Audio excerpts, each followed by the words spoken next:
You could watch Anne Hathaway as a princess, as Red Riding Hood, or as an astronaut, but why do any of that when you could just watch her have the most brutal kind of mental breakdown? You're just accusing me of being some kind of monster. You're losing touch with reality. Leave my family alone!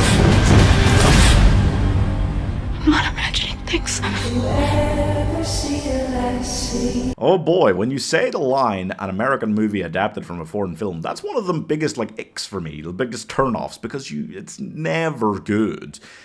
But when you mix that with two powerhouse actors like Jessica Chastain and Anne Hathaway, and it's a different kind of thriller that's tight, tense, 90 minutes long, I kind of begin to feel like maybe you can get away with it. And now I am terrified forever of smiling women in summer dresses with 1960s hair bobs. Mother's Instinct is about a pair of best friends, each of whom is a little boy, until, whoopsie, only one of them is a little boy because Anne Hathaway's son has a terrible accident while home alone with her. Jessica Chastain did see the boy up there on the balcony and ran in to try and save him, but didn't make it in time, and now she's paranoid that Anne Hathaway might be coming for vengeance on her and her child. Good comedy family fun. No, it's terrifying in every way. And Jessica Chastain's character has been in a mental institution before for when her parents died, so there is just no chance that anyone's going to believe her, and that's kind of the idea, which unfortunately has been kind of played out in supernatural horror films before, which really was to the detriment of this film, even though it's not actually like those at all. I love a story where it's not about is a woman insane, but which woman is insane. That's, yeah, okay. And it is your traditional kind of cat and mouse, is my neighbor nuts kind of game, yeah. Sometimes they're a vampire, sometimes they're a serial killer, sometimes they've done nothing, but you think they have or might do something, and then you break into their house, and then they catch you there, and then they think you're the crazy one, and everyone thinks you're the crazy one. That actually happens in all of them. That is every single one of these films, yeah. And I feel like, as much as I can't be sure because I've not seen the original, that the original foreign film probably wasn't quite as much a traditional Formula One of those films as this one has kind of turned into. I think that's probably American remake morphing happening there.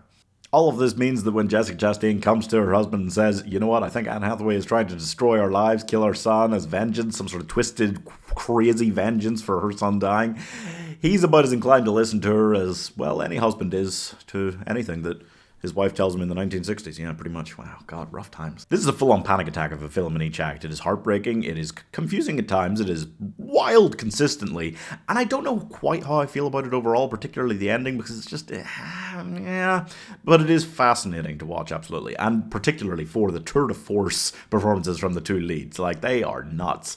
Anne Hathaway in particular is devastating in her grief. It is fascinating to watch. And I mean, I am a little bit biased because I saw The Princess Diaries when I was 6 and it changed me, but she is wonderful. Apart from those two, I don't think there's a lot that I really loved about this. The script is acceptable, but not great. The kid is really annoying. He's clearly so ginger, he must have, bleached all the ginger out of Jessica Chastain's hair. I think they literally just must have a rule. There can't be two ginger people in one film, even if they're mother and son. Anyway, and the kid... I just wish he was a little bit less annoying, because, he ate his cookie, now he should lie in it. I just think it would improve my overall emotional connection to the central conflict of the story if he was just not quite as irritating as that, but it's fine. It is simply impressive, and yet not really all that good.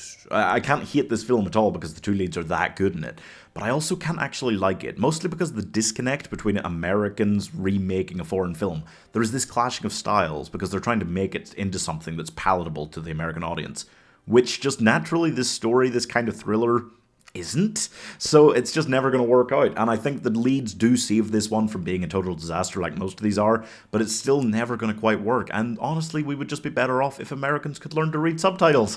So I'm giving Saltburn starring your mom 3 stars. Big problem here is that Anne and Jessica don't kiss. Come on.